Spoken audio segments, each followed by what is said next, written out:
Hello friends, इस video में JEE daily test 129 के सॉल्यूशन को डिस्कस करेंगे। इस वीडियो में क्वेश्चन लॉज ऑफ मोशन से दिए हुए हैं। Actually block and block problems हैं ये इस टेस्ट, और इसके बाद के कुछ टेस्ट में ब्लॉक एंड ब्लॉक प्रॉब्लम्स ही दिए हुए हैं, तो उसी को इसमें हम सॉल्व करेंगे। पहला क्वेश्चन यहाँ पर है कि दो ठो ब्लॉक है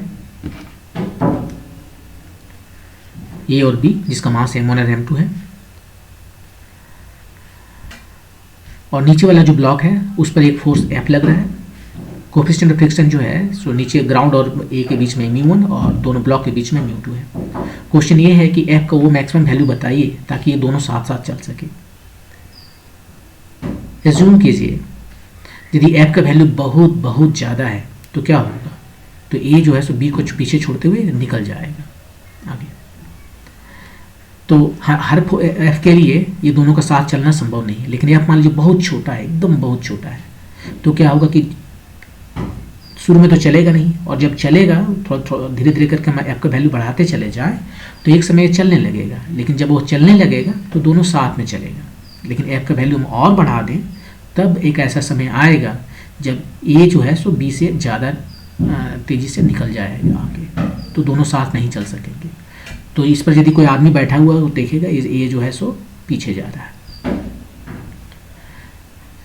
या इस पर यदि कोई आदमी बैठा है तो वो देखेगा कि ए जो है सो आगे की ओर जा रहा है।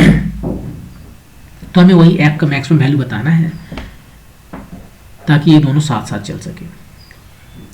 तो इसको बताने से पहले थोड़ा सा हम बातें करेंगे फ्रिक्शन का। फ्रिक्शन जो है एक प्रॉपर्टी है सरफेस का, वो एक फोर्स लगाता है। ये जो दो सरफेस जो है सो एक फोर्स लगाता है।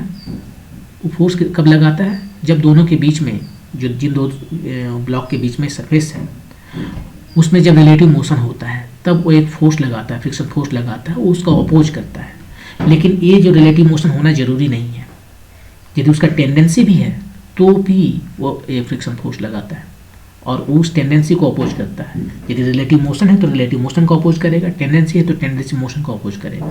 ये मोशन को अपोज नहीं करता। इनफैक्ट जो हम लोग चलते हैं, गाड़ी का व्हील जो रोल करता है, ये और भी बहुत सारे केसेस में फ्रिक्शन की वजह से ही सब कुछ पॉसिबल होता है। फ्रिक्शन नहीं होता तो हम लोग चल नहीं पाते, गाड़ी का चक्का रोल नहीं कर पाता। तो फ्रिक्शन मोशन का अपोज नहीं करता, वो केवल रिलेटिव मोशन का अपोज करता है। और केवल रिलेटिव मोशन का अपोज नहीं करता, उसका यदि टेंडेंसी भी हो, रिलेटिव मोशन का टेंडेंसी है तो उसे भी वो अपोज करेगा। यही बात यदि हम कहें दूसरे तरीके से तो ये कह सकते हैं कि यदि दो ब्लॉक है और दोनों के बीच में सरफेस है, ये दो ब्लॉक में से एक ब्लॉक ज़्यादा स्पीड से जा रहा है, या आप कहिए ज़्यादा एक्सलेशन से जा रहा है, दूसरा कम एक्सलेशन से जा रहा है, तो जो ज़्यादा एक्सलेशन वाला जो ब्लॉक है वो कम एक्सलेशन वाले ब्लॉक को अपनी ओर घसीटेगा। सेम बात हम कर रहे हैं यहाँ पर। जो है क्या कर रहा है कि ए से इसको अपोज कर रहा है, रिलेटिव मोशन को अपोज कर रहा है। वही बात को हम दूसरे तरीके से कह सकते हैं कि भाई जो ज़्यादा स्पीड से चल रहा है वो दूसरे को घसीटेगा अपनी तरफ। जैसे कि यहाँ पर देख लेते हैं, हम इस स्टेटमेंट के मुताबिक देखते हैं। ये दोनों, एक ग्राउंड है और ये ब्लॉक है, इस पर फोर्स लगा है। ग्राउंड तो वहीं का वहीं है, ये आगे बढ़ रहा है, राइट। तो इसका एक्सलेशन ज़्यादा है, ग्राउंड का एक्सलेशन 0 है। तो क्या करेगा ये बोलेगा मैं जा रहा हूँ, तुम भी मेरे साथ चलो। ये अपनी ओर घसीटेगा, ये फोर्स लगेगा ग्राउंड पर, और तब न्यूटन्स थर्ड लॉ के मुताबिक इतना ही अमाउंट का फोर्स अपोजिट डायरेक्शन में ब्लॉक पर भी लगेगा बाय ग्राउंड। तो एक सोचने का तरीका ये हुआ कि जो ज़्यादा स्पीड से चलेगा वो दूसरे को, जो कॉन्टैक्ट में है, कॉन्टैक्ट में जो ब्लॉक है उसको अपनी ओर घसीटेगा। तो ये सोचने का तरीका है। दूसरा सोचने का तरीका ऐसे भी है कि रिलेटिव मोशन के हिसाब से सोचते हैं। यहाँ पर बैठ गया, पहले ज़मीन पर कोई आदमी बैठ गया है, ठीक है, और वो क्या देख रहा है कि ये ब्लॉक जो है सो राइट में जा रहा है। एक तरह से सोच लीजिए ज़मीन के पास दिमाग है और आँख है, वो देख रहा है कि ये ब्लॉक राइट में जा रहा है। बोलता हम लोग साथ में थे एक जगह, फिर तुम क्यों आगे जा रहे हो, एक साथी रहते हैं ना, तो ये उसे रोकेगा कि मत जाओ। तो फोर्स देखिए इधर लग गया, और जब ये फोर्स इधर लग गया तब ये भी उसको बोलेगा न्यूटन्स थर्ड लॉ के मुताबिक इतना ही अमाउंट का फोर्स ऑपोजिट डायरेक्शन में ये ग्राउंड पर भी ये ब्लॉक लगा दे। तो ये दो तरीका है सोचने का, या तो आप रिलेटिव मोशन के हिसाब से सोचिए, या फिर ये सोचिए कि जो ज़्यादा तेज़ी से चल रहा है, ज़्यादा जिसका एक्सलेशन है या ज़्यादा जिसका स्पीड है, वो कम स्पीड वाले को अपनी ओर खींचेगा। यहाँ पर हम कर सकते, ये जो स्पीड और एक्सलेशन की हम बात कर रहे हैं, कभी हम स्पीड कहते हैं कभी एक्सलेशन बोलते हैं, वो कर सकते हैं। ये तब वैलिड है जब दोनों ही जीरो वेलोसिटी से स्टार्ट करता है। ये फोर्स तब लगा है जब इसका स्पीड जीरो था। तो क्या होगा तब उस केस में कोई भी पर्टिकुलर टाइम में दोनों का ही जो वेलोसिटी है वो तो अलग होगा, लेकिन जिसका एक्सलेशन ज़्यादा है वेलोसिटी उसका ज़्यादा होगा, जिसका एक्सलेशन कम है उसका वेलोसिटी कम होगा। और तब हम कह पाते हैं कि जिसका स्पीड ज़्यादा है उसका एक्सलेशन भी ज़्यादा है, जिसका स्पीड कम है उसका स्पीड एक्सलेशन भी कम है, और इसलिए हम वेलोसिटी और एक्सलेशन को इंटरचेंज कर पाते हैं। तो ये है डायरेक्शन इसका जो वेलोसिटी फ्रिक्शन फोर्स का है।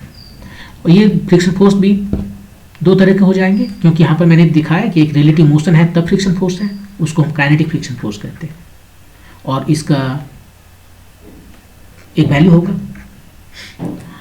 और जब टेंडेंसी है, कोई रिलेटिव मोशन हो नहीं रहा है, जस्ट टेंडेंसी है, तब उस केस में जो फ्रिक्शन फोर्स लगेगा उसे स्टैटिक फ्रिक्शन फोर्स कहते हैं। और ये जो स्टैटिक फ्रिक्शन फोर्स है ये वेरिएबल है, मतलब इसकी कोई फिक्स्ड वैल्यू नहीं। ये काइनेटिक फ्रिक्शन का एक फिक्स्ड वैल्यू है म्यू के एन, लेकिन इसका कोई फिक्स्ड वैल्यू नहीं है। इसका वैल्यू कुछ भी हो सकता है, लेकिन कुछ भी क्या मतलब है, जीरो से ज़्यादा होना होगा और किसी थ्रेशोल्ड से कम होना पड़ेगा। वही एक थ्रेशोल्ड है उससे कम है, तो ये दोनों के बीच में कुछ भी हो सकता है, वो डिपेंड करता है सिचुएशन पर। और तीसरा एक है रोलिंग फ्रिक्शन। जब भी कोई टायर रोल कर रहा है या कोई भी व्हील रोल कर रहा है, आप इस सड़क पर रोल करके छोड़ दीजिए, वो कुछ दूर जाकर रुक जाएगा। वो फ्रिक्शन है इसलिए रुका है, लेकिन फ्रिक्शन ही उसको चला भी रहा है, लेकिन यहाँ पर जो मैकेनिज्म है वो अलग है। तो ये जो फ्रिक्शन है स्लाइडिंग का फ्रिक्शन से बिल्कुल डिफरेंट मैकेनिज्म है, और ये बहुत ही कम होता है म्यू के से। इसलिए रोल करके आप छोड़ दीजिए तो बहुत दूर तक जाएगा, वही इसी को स्लाइड करके छोड़ दीजिए तो बहुत जल्दी ही वो रुक जाएगा, क्योंकि ये रोलिंग फ्रिक्शन बहुत कम होता है। अब यहाँ पर हम बात करते हैं कि इसके जो लॉज ऑफ फ्रिक्शन हैं। पहला लॉ ये है कि उसके एरिया पर डिपेंड नहीं करते। एक्सपेरिमेंट करके देखा गया है कि आप एक बहुत चौड़ा ऑब्जेक्ट लीजिए या बहुत चौड़ा नहीं है उस ऑब्जेक्ट को लीजिए, जब तक उसका वेट सेम है, मास सेम है, तब तक जो है फ्रिक्शन फोर्स सेम लगता है, वो अलग नहीं होता। तो कहने का ये मतलब है कि उसके सरफेस एरिया पर डिपेंड नहीं करता। किस चीज़ पर डिपेंड करता है? नॉर्मल रिएक्शन पर डिपेंड करता है। दो ऑब्जेक्ट जब आपस में सटे हुए होते हैं तो एक दूसरे पर नॉर्मल रिएक्शन लगाते हैं, और वही नॉर्मल रिएक्शन डिसाइड करता है कि कितना फ्रिक्शन फोर्स लगेगा। तो यदि यहाँ पर रिलेटिव मोशन हो रहा है तो ये जो फ्रिक्शन फोर्स है वो n times some constant, right, ये प्रोपोर्शनल कांस्टेंट है, इसको कोएफिशिएंट ऑफ काइनेटिक फ्रिक्शन कहते हैं। ये वैल्यू है।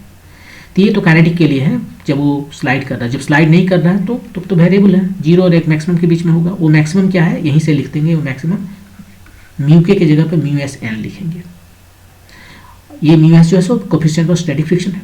ये म्यू एस का वैल्यू म्यू के से थोड़ा ज़्यादा होता है, 1-2% का ये ज़्यादा होता है यूजुअली। तो यहाँ पर जो आप देख लीजिए म्यू के यहाँ पर थोड़ा सा ज़्यादा होता है, स्मॉल चेंज है दोनों में, बहुत चेंज नहीं। यदि क्वेश्चन में दोनों के बारे में अलग अलग बात नहीं कर रहा है तो एक ही हम दोनों को ले लेंगे। और म्यू आर तो बहुत कम होता है दोनों के रिस्पेक्ट में, ये बहुत ही कम है। अब आते हैं सवाल पे। तो सवाल में हमें वो फोर्स बताना है कि ये दोनों साथ साथ चल सके। साथ चल रहा है मतलब दोनों का एक्सलेशन सेम है। जो एक्सलेशन बी का है वही एक्सलेशन ए का है। हम उसको A0 कहते हैं, वही एक्सलेशन इसके सेंटर ऑफ मास का है। पहले A0 निकालेंगे। A0 कितना होगा?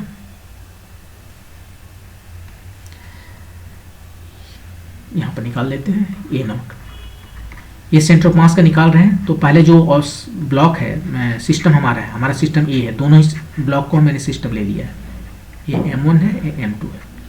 इस पर जो फोर्स लग रहे हैं एक्सटर्नली, ये दोनों आपस में लगाएंगे, वो इंटरनल फोर्स है, उसको काउंट नहीं करेंगे, वो तो एडअप करेंगे तो जीरो हो जाएगा ना।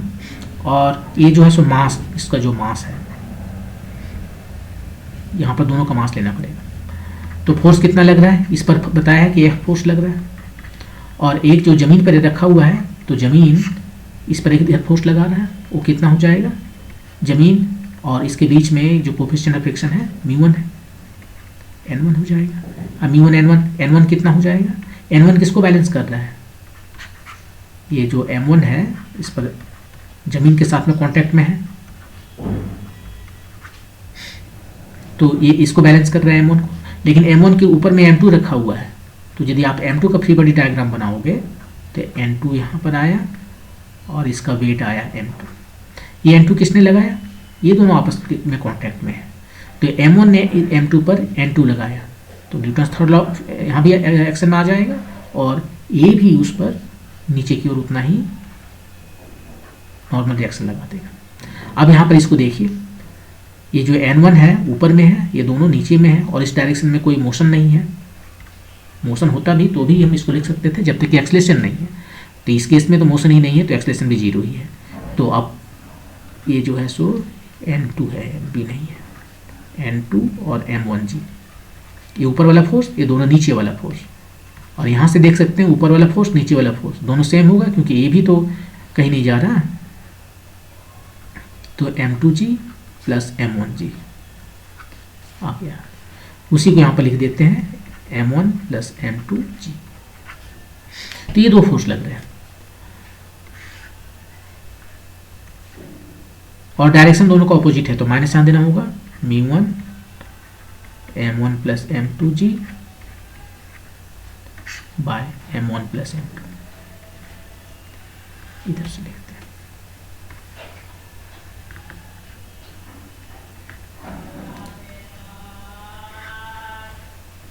तो इस तरह से हम एक्सलेशन इसका निकाल लिए। अब एक्सलेशन हमें पता चल गया है। अब क्या करते हैं, इसका अलग अलग हम फ्री बॉडी डायग्राम देखते हैं। अब यहाँ पर जो है फ्रिक्शन लगना है। अब फ्रिक्शन इस पर जो लगना है वो कैसे लगाएं, हम क्या समझ के लगाएं। तो इसका दो तरीके हैं। पहला तरीका ये है कि आप ये सोच लीजिए कि μ1 और M1 और M2 जो है उसके बीच में म्यू जो था ना μ2, उसको मान लीजिए 0 है, मतलब कोई फ्रिक्शन है ही नहीं। इस पर फोर्स लग रहा है, ये इसको यहीं पर छोड़ देगा और ये आगे बढ़ जाएगा। ठीक है, अब ये आगे बढ़ रहा है तो अभी हमने बताया कि जो ज़्यादा एक्सलेशन से आगे बढ़ेगा वो कम एक्सलेशन वाले को अपनी ओर घसीटेगा, तो इसको घसीट रहा है। F2 लगाया इस पर और न्यूटन थर्ड लॉ फिर यहाँ पे एक्शन में आ जाएगा F2। ये घसीट तब रहा है जब μ2 जो है सो 0 ना हो जाए, तब यदि वो 0 कहीं हो गया तो फिर नहीं चलेगा।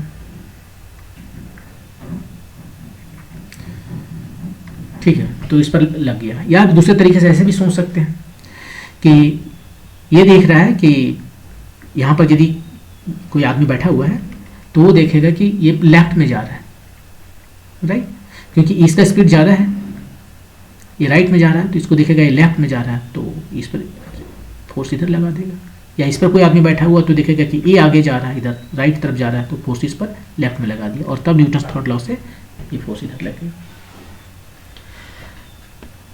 अब यहाँ पर जो है F2, ये फ्री बॉडी डायग्राम दोनों का हो चुका है एक्स डायरेक्शन में, वाई में देखने की जरूरत नहीं है। ये किस स्पीड से जा रहा है, ए नॉट से। ये किस स्पीड से जा रहा है, स्पीड नहीं एक्सलेशन से, ए नॉट से जा रहा है। तो F2 ये जो फोर्स है, मास इसका M2 टाइम्स ए नॉट लिखेंगे। इसमें जो एक्सलेशन है वो जस्ट फ्रिक्शन फोर्स की वजह से है, इतना है। और यहाँ पर हमने ए नॉट निकाला हुआ है तो F2 भी निकाल सकते हैं, जस्ट इसको M2 से मल्टीप्लाई कर देते हैं। M2 times F minus μ1 M1 plus M2 G by M1 plus M2, ये F2 हो गया। अब यहाँ पर दो बातें हम करेंगे ब्लॉक एंड ब्लॉक प्रॉब्लम में, दो तरह की परीक्षा की बातें करेंगे, टेस्ट की बातें करेंगे। एक है नॉर्मल टेस्ट और दूसरा है अग्नि परीक्षा। वो बहुत कॉम्प्लिकेटेड चीज़ें जब होंगी तब जो है सो काम आएगा। तो नॉर्मल टेस्ट में क्या देखना है, नॉर्मल जो परीक्षा है उसमें ये देखना है कि जो स्टैटिक फ्रिक्शन है वो हमेशा लिमिटिंग से कम रहना चाहिए। यही है, यही लॉज ऑफ मोशन में भी था कि जो स्टैटिक फ्रिक्शन है वो इसका लिमिटिंग से कम रहना चाहिए। अग्नि परीक्षा में क्या है, अग्नि परीक्षा में डायरेक्शन देखेंगे कि जो ज़्यादा स्पीड से चल रहा है वो अपने एडजस्टेंट ब्लॉक को घसीट रहा है या नहीं घसीट रहा है। कहीं ऐसा तो नहीं कि ये ब्लॉक जो है ये ज़्यादा स्पीड से चल रहा है और इसको न घसट के इसका एक्सेलरेशन मान लीजिए 10 मीटर पर सेकेंड स्क्वायर है और इसका 3 मीटर पर सेकेंड स्क्वायर है। कौन ज़्यादा एक्सेलरेशन से चल रहा है? ये, तो इसको घसीटना चाहिए, ये सही है।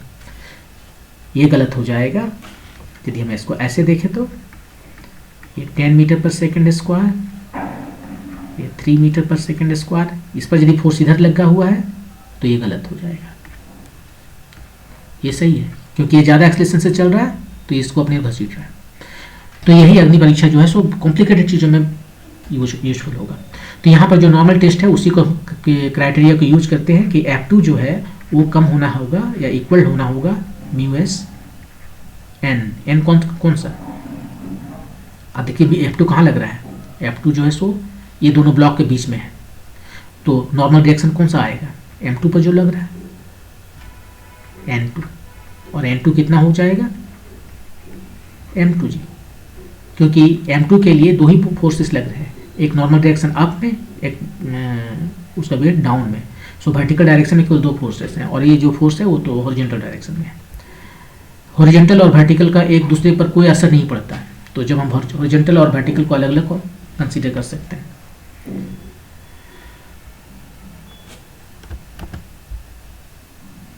तो इसका वैल्यू रख देते हैं, ये हो गया En2 था, मतलब म्यू ये 2 था, ये μs भी जो है सो 2 था, 2 इसको लिख देते हैं। ये M2G, M2 के यहाँ पर वैल्यू लिखते हैं, ये F2 का value F minus μ1 m1 plus M2G by m1 plus M2। M2 चला गया और इसको आप सिंप्लीफाई कीजिए, F आएगा, यहाँ से दिख रहा है ये μ2G टाइम्स ए वाला, इधर जाकर उधर प्लस हो गया, यहाँ भी जो है सो m1 प्लस M2G है, यहाँ भी m1 प्लस M2G है, वो कॉमन कर लिए और इधर से आया μ2, उधर से आया μ1, दोनों को ऐड कर दिए, ये आ गया। तो मैक्सिमम फोर्स जो है सो इसके इक्वल में होगा। सो ऑप्शन नंबर आपका यहाँ पर दिया हुआ था, ये वाला आपका सही हो गया। 2019 में इससे डायरेक्ट क्वेश्चन पूछा गया था, तो इसलिए इसको आपको ये फार्मूला याद रखना चाहिए ताकि इसे भी डिराइव इतना ना करना पड़ेगा आपको। तो देखिए यदि नीचे वाला ब्लॉक है उसको यदि हम खींच रहे हैं और ये हमेशा 2 नीचे वाला 1 इसको खींच रहे हैं तो कितना होगा इसका फोर्स? इसका फोर्स होगा m1 प्लस M2G, ये जो नॉर्मल रिएक्शन है दोनों का नीचे में, और टाइम्स μ1 प्लस μ2, इतना होगा। तो ये था ब्लॉक एंड ब्लॉक प्रॉब्लम में बहुत ही सिंपल क्वेश्चन। सेम जो क्वेश्चन यहाँ पर है, लेकिन अब जो है सो ए को नहीं खींच करके बी पर फोर्स लग रहा है F, और सेम कंडीशन बताना है कि कितना F का मैक्सिमम वैल्यू हो कि दोनों साथ में चलेंगे। यहाँ भी वैसे ही बनाएंगे। सबसे पहले जो है सो हम इसका सेंटर ऑफ मास का एक्सेलरेशन निकाल लेंगे, वो कितना होगा? वो होगा F, यहाँ पर जो ब्लॉक है एक फोर्स इस पर F लग रहा है और दूसरा यहाँ पर ये μ1 n1 हो गया m1 प्लस M2G, पीछे में जैसे बनाए थे वैसे ही exactly same, μ1 m1 plus M2G divided by m1 plus M2, ये एक्सप्रेशन आ गया। अब जो है सो अलग अलग फ्री बॉडी डायग्राम को हम देखें, एक पहला हुआ, एक ये दूसरा हुआ। इस पर फोर्स लग रहा है F, और यहाँ पर जो है सो तो पहले निकाले हुए हैं, दिख रहे हैं। इस पर जो फोर्स लग रहा है μ1 m1 प्लस M2G। अब जो है से स्टैटिक फ्रिक्शन फोर्स को यहाँ पर हम देखेंगे किधर लगेगा। तो इसको बहुत तरीके से सोचने के लिए पहला तरीका तो ये है कि देखिए फोर्स हमने इस पर लगा रहा है और क्वेश्चन में बोला दोनों साथ साथ चल रहा है, मतलब ये भी इधर चल रहा है ए नोट से, ये भी इधर चल रहा है ए नोट से, और ये तो फ्रिक्शन फोर्स है। फ्रिक्शन फोर्स जिधर लगता है उधर फाइनल जो ऑब्जेक्ट है वो जिधर फ्रिक्शन फोर्स लगा के नहीं चला सकता, एक के ऊपर दूसरा है तो चल सकता है।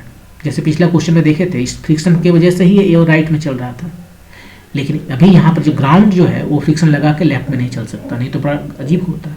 कोई भी चीज़ को हम राइट में खींचते हैं और वो लेफ्ट में चलता है, वो नहीं हो सकता। जिस डायरेक्शन में फोर्स लग रहा है, एक्सटर्नल फोर्स, फ्रिक्शन नहीं, उसी डायरेक्शन में इसको चलना है। तो ये भी राइट में चल रहा है, ये भी राइट में चल रहा है, तो ये राइट में कैसे चल सकता है? तो कोई ना कोई फोर्स तो लगना पड़ेगा, और यहाँ पर एक ही फोर्स है, वो फ्रिक्शन फोर्स है। तो एक तरीका ऐसे सोचने का है। दूसरा तरीका ऐसे है कि दोनों के बीच में जो म्यू है उसको जीरो कर दीजिए, फ्रिक्शन जो खत्म कर दीजिए फॉर ए मोमेंट, और उसके बाद में क्या देखेंगे, ये सड़क से आगे बढ़ गया, इसको यहीं पर छोड़ के, यदि ये इसको छोड़ के यहीं पर आगे बढ़ गया तो बोलेगा कि अब ये जो अग्नि परीक्षा का जो टेस्ट है उसके मुताबिक क्या है कि जो ज़्यादा एक्सलेशन से जा रहा है वो कम वाले को अपनी तरफ घसीटेगा, ये इसको घसीटेगा। देखिए फ्रिक्शन फोर्स का डायरेक्शन। या फिर जो ट्रेडिशनल है, रिलेटिव मोशन को अपोज करता है, उसको देखना है।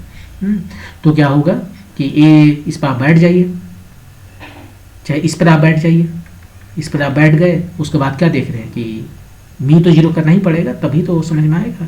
ये इसको छोड़ के आगे बढ़ रहा है तो बोलेगा मत छोड़ के बढ़ो आगे, इसको रोकना चाहेगा, और फिर न्यूटन थर्ड लॉ के मुताबिक यही इधर। तो कौन सा तरीका आप अपनाते हैं? आप ये तरीका अपनाते हैं कि जो ज़्यादा एक्सेलरेशन से मूव कर रहा है वह उसको खींचता है अपनी तरफ, वो ले रहे हैं, या फिर रिलेटिव मोशन देख रहे हैं, कोई भी देखिए, इस तरह से आप इसको निकाल सकते हैं। लेकिन जहाँ भी आप जाइए आप इसको, इस बात को हमेशा याद रखिए कि रिलेटिव मोशन जो है, अग्नि परीक्षा जिसको हम बात कर रहे थे कि जिसका एक्सेलरेशन ज़्यादा होगा वो कम एक्सेलरेशन वाले को अपनी ओर खींचेगा। इस केस में यदि फाइनली क्या है कि दोनों का एक्सेलरेशन तो सेम है, राइट, लेकिन यदि म्यू का वैल्यू हम कम कर देते तब तो उस मैक्सिमम फोर्स के लिए ही क्या होता है कि ये दोनों साथ में नहीं चल सकता। तो बहुत ही एक्सट्रीम केस लेते हैं, म्यू इक्वल टू जीरो करके हम देख लेते हैं इसका डायरेक्शन किधर है, और तब हमें इसका फोर्स का डायरेक्शन निकालने में, जो फ्रिक्शन फोर्स है उसको निकालने में ईजी हो जाता है। तो एनीवे, फिर यहाँ से अब जो है एफ का वैल्यू निकालते हैं, कितना होगा एफ का वैल्यू। एफ का वैल्यू निकालिए, इस पर नेट फोर्स लग रहा है F, capital F minus small F.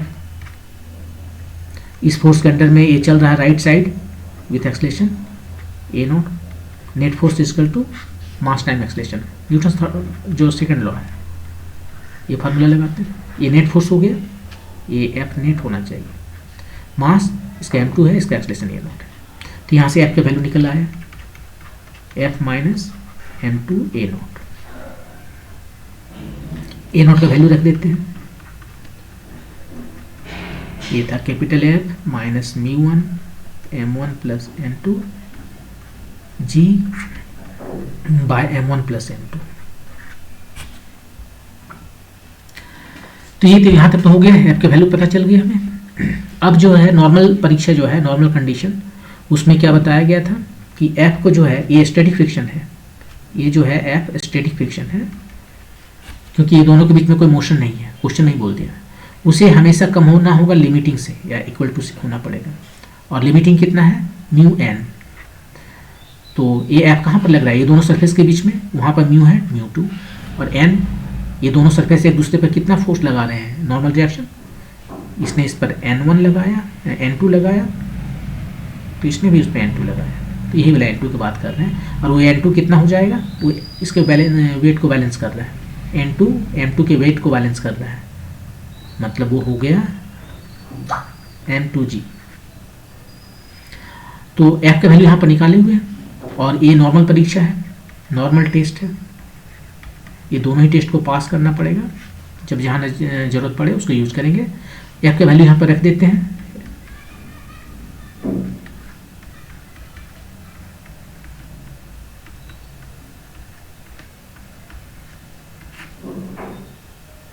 m1 plus m2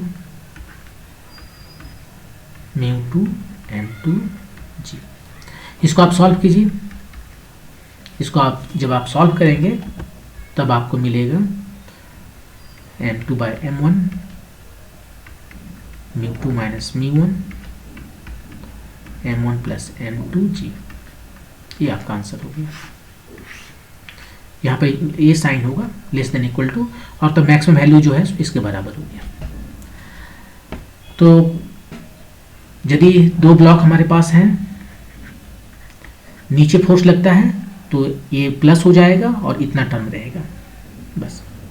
यदि ऊपर में फोर्स लगता है तो ये प्लस नहीं माइनस हो जाएगा और यहाँ पर m2/m1, m2 ऊपर वाला ब्लॉक का मास है, m1 नीचे वाले ब्लॉक का मास है, इतना रहेगा। इसे आपको याद रखना चाहिए, कभी कभी डायरेक्ट परीक्षा में पूछ देता है। अब यहाँ पर एक चीज़ देखने वाली बात यह है कि यदि μ2 और μ1 दोनों सेम हो गया तो f का जो मैक्सिमम वैल्यू है वो 0 हो गया, मतलब कोई भी f का वैल्यू नहीं है कि वो दोनों साथ में चल सके। ये यदि μ2 और μ1 दोनों सेम हो गया तो सेम ही नहीं, μ2 यदि कम पड़ गया μ1 से, μ2 कम पड़ गया तो निगेटिव फोर्स को निगेटिव होना चाहिए। निगेटिव कैसे होगा, हम जिधर मूव कर रहे हैं राइट साइड में, निगेटिव कोई मतलब नहीं है, यहाँ केवल मैग्नीट्यूड का मतलब है। तो μ2 को जो है सो μ1 से हमेशा ज़्यादा रहना पड़ेगा दोनों को साथ चलने का। μ2 यदि μ1 का इक्वल या उससे कम हो गया तो दोनों साथ कभी नहीं चलेंगे, दोनों अलग अलग चलेंगे। ऐसा नहीं कि नहीं चलेंगे, चलेंगे, दोनों का स्पीड अलग अलग होगा, एक्सप्रेशन भी अलग अलग होगा। तो ये क्वेश्चन था, ये बहुत ही आसान क्वेश्चन था, दो ठो। कॉम्प्लिकेटेड क्वेश्चन अब आएगा जिसको हम नेक्स्ट वीडियो में डिस्कस करेंगे। Thank you.